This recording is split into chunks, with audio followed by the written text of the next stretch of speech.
American nights.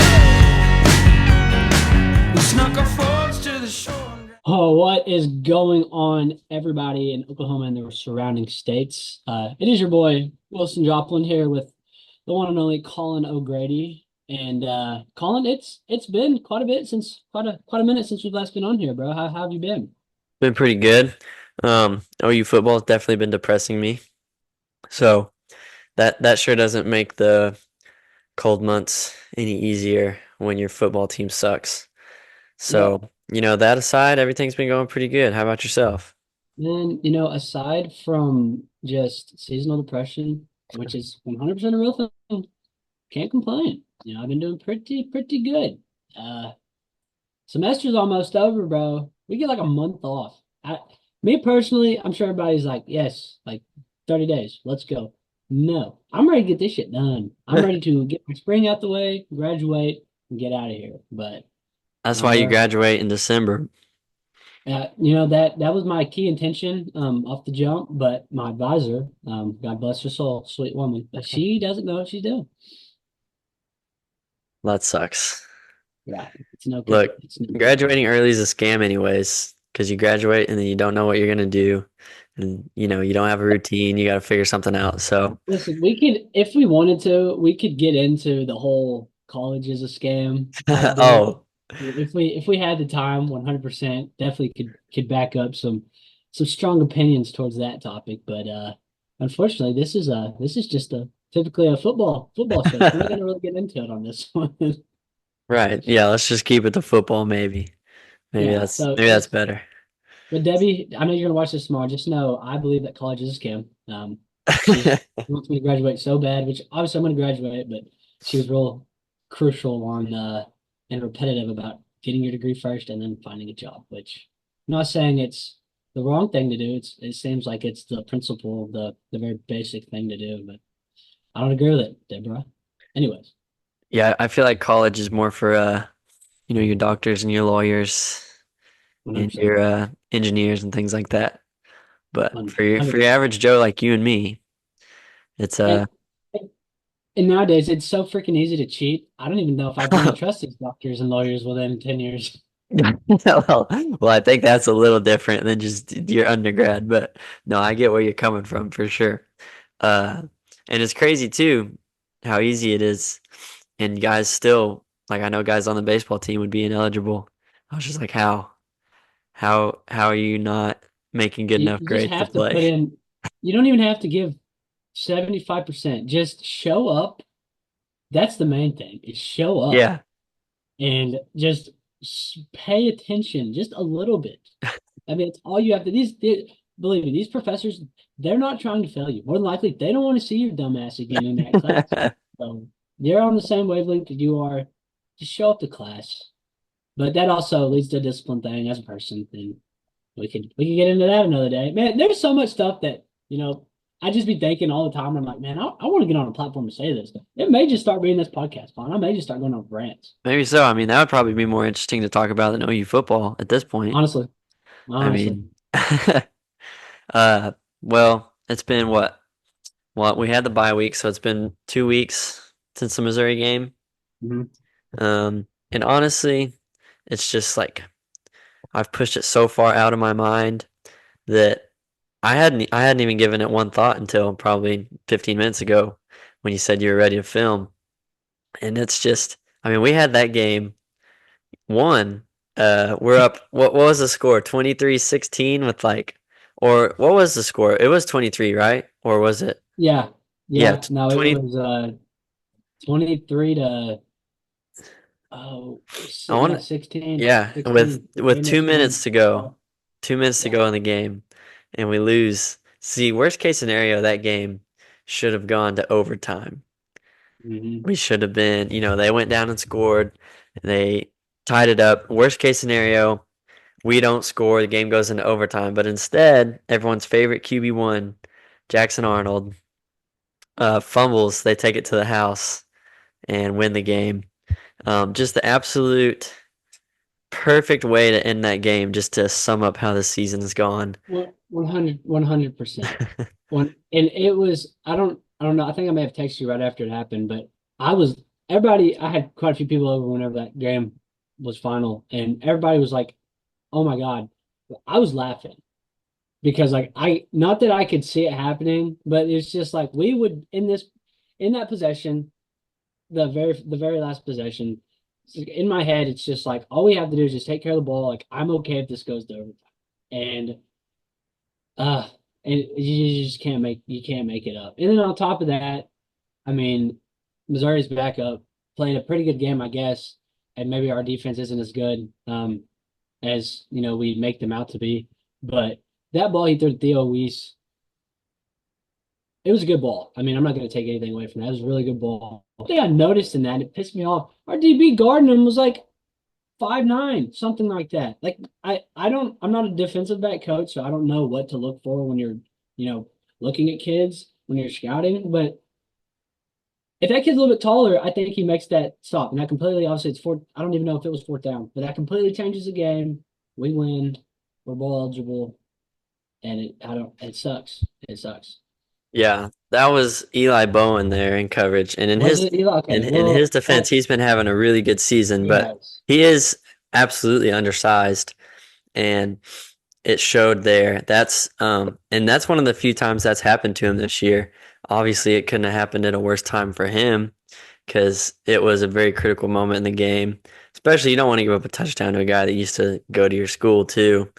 But then one play that really stood out to me towards the end of the game was the ball to Luther Burden down the sideline, who he was also an old OU commit back in the day. But ball down the sideline, lofted up in the air. First of all, on that last possession that they went down and scored on offense, we've got, was it fourth down or was it third down? I think it was fourth down, and Woody Washington gets a holding call. So they get an Yes. automatic first down, and then a few plays later, it was like a 35, 40-yard pass down the sideline. Woody Washington gets burned in coverage, and then Jacoby Johnson running over, which I don't know why it wasn't Robert Spears Jennings in the game or Peyton Bowen or one of those guys. I don't know why it was Jacoby Johnson. Just trips and falls on a ball. He was the over the top help. Trips and falls. Luther Burden catches it on the sideline, and then a few plays later they score on that Eli Bowen play you're talking about. Um, and that's just this team cannot get out of their own way. They just shoot Mhm. themselves in the foot constantly. Um, it's the perfect mix of just bad things. Like this team, they can't catch a break, but then also they do stupid things and are undisciplined, like Woody Washington, who's like a 60-year senior, getting a holding Mhm. call on a pivotal fourth down and 5 when you can go put the game away. It's so infuriating to watch. One good takeaway I got from that game, it was on one of our last few drives. Because kid went to Carl Albert and one of his buddies he went to high school with was over here. Xavier Robinson, dude. I think he's a true freshman. I could be mistaken. He is. But what I saw from him, he was a freaking dog when he was in, dude. Every Let me time he let touched me the ask you ball, he this too, Will.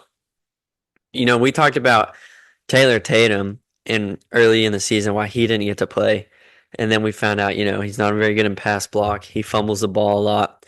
But this Xavier Robinson, why was this like the first time we've really seen him?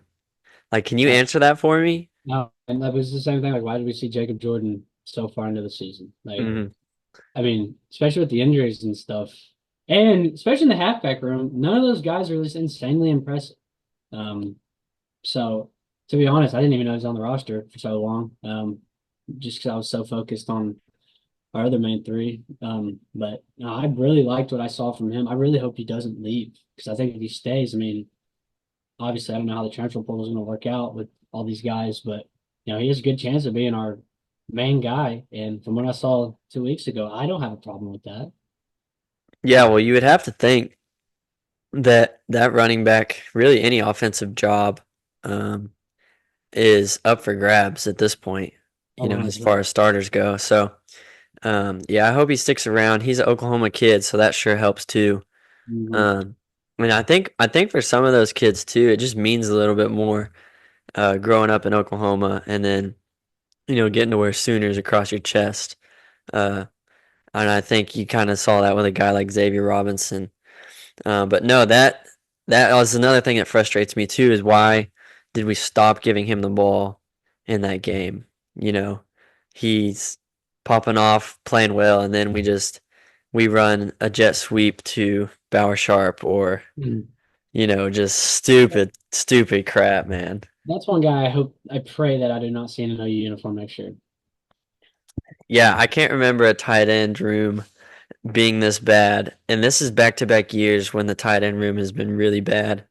And we grew up with guys like Jermaine Gresham was out there, and then when we were in high school, it was Mark Andrews, Grant Calcaterra a little bit before him. I can't remember if he was before or after him. Had the injury stuff, but he was good when he was healthy. And then now it's like our tight end room is a liability. They can't block, Mhm. they can't catch passes. I will say he did have the fake punt, which was sweet. Uh, You know re- what? I didn't even get to see that freaking play. I was really, leaving. Yeah, I was leaving my parents and did not get to watch it. So yeah, it was unfortunate. like a 40-yard gain on a fake punt, little jump pass, and then Bauer Sharp tries to hurdle a guy at the end of the play, but he doesn't make it over him. But it was a pretty sweet play. But then we get the ball like the 5-yard line, and we don't score a touchdown. So we end up kicking a field goal after that huge momentum play, and it's just like, golly, this offense is bad. It's Mm, not really any fun to watch. no, but I mean, at this point though, it's not like we're surprised. I mean, it's they're just living up to our expectations. And we had mentioned Jackson Arnold and the mistakes that he had. I think his quarterback rating was like 23, something like that. And I don't know, dude. Like we've been so up and down on him all year. Like we hated him. I hated him. You supported him for a little bit. Then we both hated him. And then we respected his decision for burning his red shirt. But now it's just like we respect your decision to stop to play for us again, but like you're not any good, dude. Like so I don't know how to feel about that. I mean, I like the guy as a person. It's kind of like a Dak Prescott thing. I'm sure he's a good kid, great person. As a human being, and I don't know what he does in his free time. He's a good person, but when it comes to his job, no, not so much, man. It's hard to hate guys like that, but hold on, my dad's calling me real quick. I'm gonna tell him we're filming. No, Hey, you're good. Dad, can I call you back? Yeah. Okay, we're filming right now. I don't Sorry. need anything. I just go check on you. Oh, okay, well, we'll say what's up to the podcast. Oh, hey, what's up, guys? You got anything outlandish to say? Um, OU only gonna lose by 6 this time. I thought you said we're gonna win. I changed my mind. All right, we already heard it. Brett Joplin. We're gonna lose by 6 tomorrow. All right, Dad, I'll see you later. Brett. I haven't seen Brett in a while.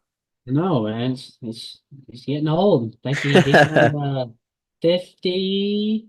Was it 50? 50 or 52? That's The not other old, night. dude. He's in his prime. I guess he talks about it like he is, man. That's funny. Um, Little bold prediction there. We'll get into that here in a little bit. Thinking we're only going to lose by a score.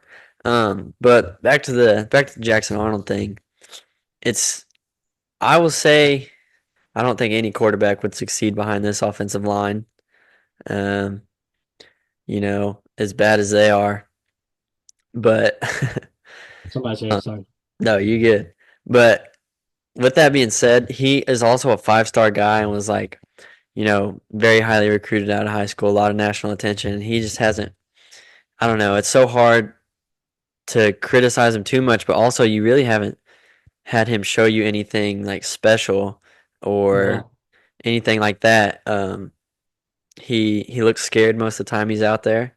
There's been a few times when he's like, looked under control. Like the Ole Miss game, I thought he looked fine.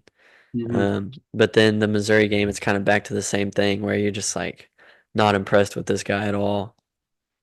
Yeah, man, I wouldn't be surprised if we just move past him, honestly. I mean, this isn't a waiting game anymore. I mean, next year it's going to be nut cutting time. We really don't have time to wait. So I think the leash definitely going to be short.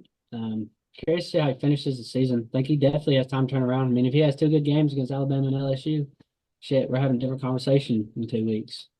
So we'll Yeah, see. and I hope he does play good. I hope just for his own sake. I think he's been through a lot, so it's only right that he comes out on top. right, and when he plays good, that puts us in a better mood because we're not. coming on here talking about a miserable loss again. So, bowl eligibility is still on the table. Um, and that has to be, you know, goal. That has to be the most important thing to this team right now. Just save a little bit of pride. A losing season is around Oklahoma is not something that, we take lightly. We don't like really stomach that well. But to miss a bowl game for the first time in what, In 25 history, years? we haven't been alive for this yet. This will No, be a first time experience. yeah, I've never seen OU miss a bowl game. And say what you will about bowl games, about they don't really have any meaning, and everyone makes one. Okay, well that's all the more reason why it would be embarrassing if we didn't make one. Mhm. Because there's schools you've never even heard of playing in bowl games. So if we if if we miss one, that's just uh that's would be rock bottom for you and I as far as OU football in our lifetime. That would be as low as it gets. And, two of the last three seasons being losing seasons, that's already, pretty low.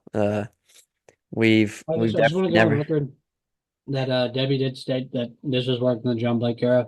So um, she's seen it all. So in order for her to say Yeah. that, don't accuse my grandma of lying. All right, what she says goes. So that's what it's going to be. Oh yeah. Well, she's seen the highs of the highs and the lows to the lows. So, 100%. and I have to think too. I don't think John Blake was a coach for very long, um, and so in those years in the '90s, and I know they had some really really bad seasons, but I would have to say I don't see it getting much worse at OU than two out of the last three seasons. You have losing seasons. You have the possibility of missing a bowl game. You get thumped by your rival two out of the 3 years. Um, like that's that's pretty bad at the University of Oklahoma. And this is we didn't plan on talking about this, but let me get your thoughts on like why were we so successful last year? We were a 10-win team last year. Yeah, Had a I don't chance to know. play for the Big 12 championship. Like, was that just a fluke or what? I mean, I think last year, I don't think we really gave, which you may have. I don't really think I did. I don't think I gave Dylan Gabriel enough credit for what he did. I think with that because that was the second year with us, right? Mm. So, I think obviously letting him get in a groove. Um, I know he's been in the league for a long time, but I mean, his stats don't lie. He's one of the, if not the most. He's not leading, yards total throughout his college career, but he's just a reliable guy, and I think it was a good guy to have, especially in our quarterback spot. And we had enough guys around him. I mean, at the end of the day, we are Oklahoma, so we're gonna have decent guys at every position. We had some guys on defense that made some stuff happen last year, but so I really don't think it was a fluke. Um, but now if you throw in the scenario, what if Gabriel stayed for this year? Like, would it be different us going into the SEC? I don't necessarily know. I think we would be bowl eligible 100% by now, but I don't necessarily know if we were competing for a playoff spot just because there's so many more things that are wrong that I don't think Dylan Gabriel could fix. I don't think the line, especially like the line is like the main thing. So I don't know, to answer your question, I don't think it was a fluke. I just think we God knew what was in store for the year after. So he definitely was like, I'm gonna give these people a little bit of a break for a little bit. So Yeah, maybe so. And I think it kind of boils down to we had, a more experienced line. And I'm not necessarily like, I don't think experience should be the reason why you get to play. Look at Woody Washington. That guy's got more no, experience than anyone else out there, and he blows. yeah. Uh, but it's just like, as far as an offensive line goes, having that experience and that cohesion matters a lot, as you're seeing right now. But having the five, I've never seen an entire starting wide receiver room be injured throughout the whole season. And did am I tripping or did Burks? Yeah, he did play last week because he got He lit did. up. He got He lit did. up that last drive. I thought he died. Well, I don't think he's playing this week. So No, I think he's probably done for the year. probably. I don't He blame him. I'm not getting up from that hit. And no, and honestly, they we have to lose. I mean, we suck. And the fact that they didn't call that targeting is I don't understand. That's about as textbook as it gets.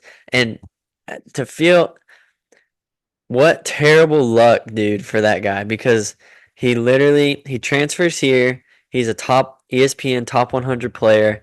Um, People are thinking he's going to be like SEC newcomer of the year, like all these offensive, first teams, and then he gets injured, comes back, and he comes back on a losing team when these a lot of these guys anymore don't feel they need to come back. Uh, so he comes back on a losing team and gets just absolutely lit up. Uh, what I thought was targeting, gets his head bounced off the ground. And this is another thing too. I was listening to the radio a few days after that game. Apparently, Deion Burks' parents' house had burned down like the day before, or a few days before. So talk about the worst year you could possibly have. That is, I mean, Hopefully it's if you don't insured. feel for Deion Burks, you're heartless. Yeah, and that's one of those hits. Which I'm not trying to take the subject off the house. That's horrible. Hopefully his NIL covers it, and hopefully it's insured, so hopefully it's taken care of. But now that hit is definitely one of those. Like I say, I could play football all the time. That's one of those. Like that's a very good chance of that happening to me, and I'm not lying. Like I think I would die, if not die, like retirement immediately. Like I would retire on the field, tell them if I'm able to, move my mouth properly, like I'm done. Like there's absolutely no way. Like, I don't drink enough milk. My bones would shatter. And then I'd Well, be Antonio Brown on the ship. I'd be losing my freaking mind every time I say something. well, did you see him when he was walking off the field?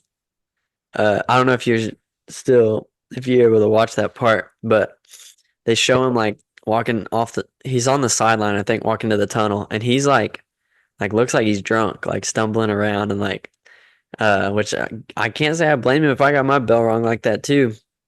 I'd be having a hard time. I probably wouldn't even know where I was, but man, terrible luck for that guy.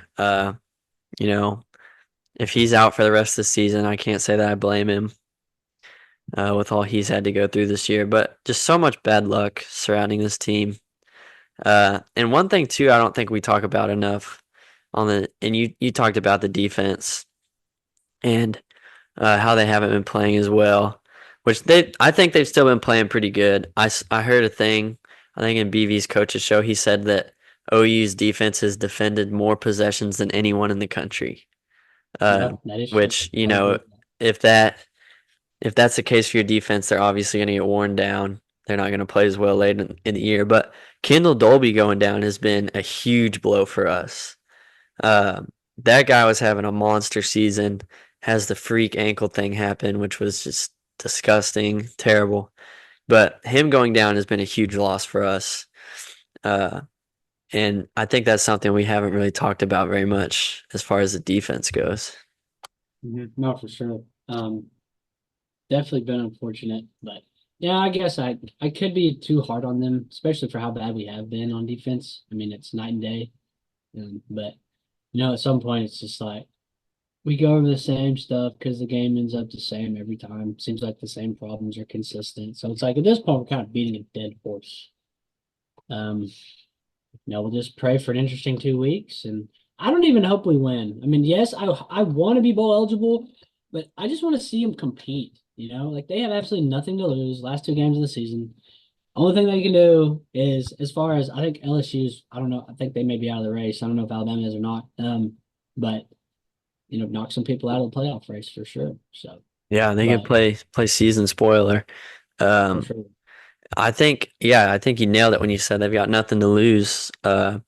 So I mean, you might as well just go out there with your hair on fire. I know Saturday's senior night, so those guys will be playing hard for sure. Um, I don't know if it's sadly or not. I hate to say I sadly won't be there the way this season's turned out.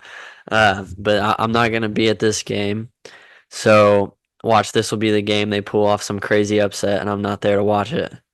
But let's so the Missouri game. There's not really much else I want to say about that other than I hate Eli Drinkwitz, the Missouri head coach. I think that guy's a huge dork. It's a Um, bum. but there's not much else I want to cover about that game goes. But what do you think about how are you feeling about this upcoming Saturday? Alabama just Mm, I don't know if they played last week or not. I can't remember. I know OU had a bye obviously, but 2 weeks ago they beat the brakes off of LSU. So you obviously don't love seeing that right as you're about to play them. So give me some of your mm. thoughts on how you think that game's going to shake Well, out. I mean, the optimistic side of me, and I say this every time, I hate saying it, but I think, there could be some potential upside in this game. I think even though I know personally quite a few people that aren't going, um, I still think it's going to be a ton of people there. I mean, just a little chilly, but other than that, perfect football weather. I mean, you have Alabama at home, so I think anything could happen. But realistically, based on evidence in the past, I think O line is going to be absolutely horrendous. I think Jackson Arnold will have absolutely no time. So I think I'm going to see the same thing on offense. Hopefully we can see more of Robinson this game. But the main thing that I really want to see, and as far as predictions go, I think we lose by probably 2 or 3 touchdowns. Um, I'm just real curious. I hope that but Eli Bowen and Ryan Williams are matched up all night long because they're both freshmen and they're both really good at their position. So I think I really hope to see some good back and forth battles between them come Saturday.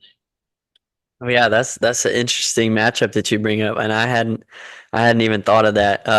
As much as I love Eli Bowen, of course you bet against the kid. He's really just had a couple times where he's got beat all year. Other than that, he's been really solid. But as far as the season goes, I think Ryan Williams has him beat in that matchup.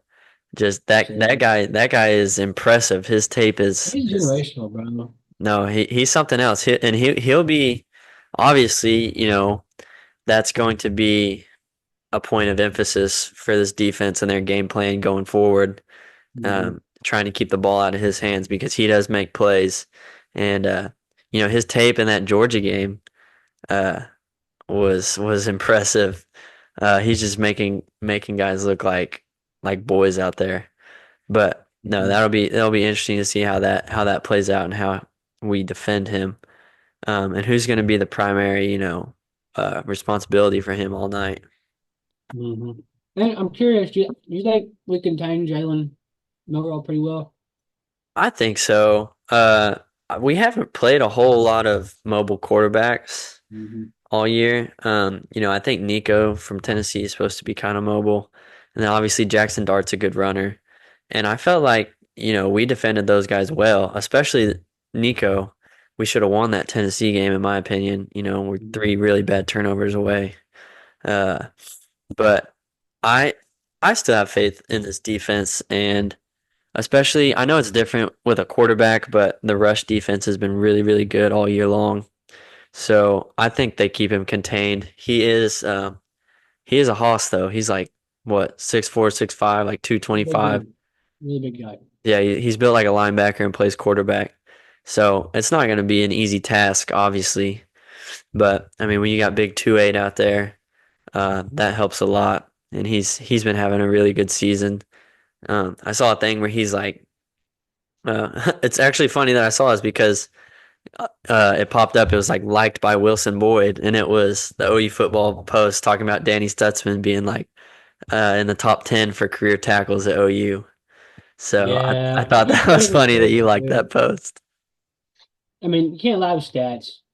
Yeah. No, Just he's explosive. been very productive, and he really didn't play a whole lot his first couple years here. So uh, he's had a really good junior See, that's season. how quick he is to forget to humble himself, bro. Right. Yeah. It Ridiculous. wasn't too long ago. We didn't even know what his name was. So I can't wait till I'm sure he'll get drafted, but I'm really hoping he plays for like a Browns or somebody real shitty has to go through it. like the Cowboys. God, please, God, Cowboys. If I gotta see him in a Cowboys uniform, I'm gonna be very upset. But How about the but Cowboys roof falling down the other day? listen, man, are you surprised at this point? No, you're not, because Jerry Jones, absolutely, and he probably has nothing to do with the roof falling down, but apparently he ain't paying your guys to put it up right. And then you got the sun. Oh yeah, which The that's been a sun. problem. That's been a Okay. problem since they built it.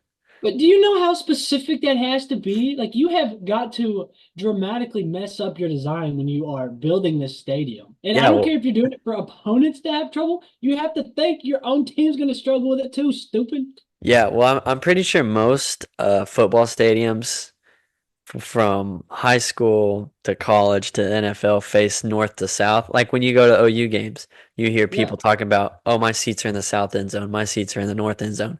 And he decided to face his stadium east to west. And not only did he do that, but he puts giant panel windows, which makes it even harder to see facing the west. So, I, I don't.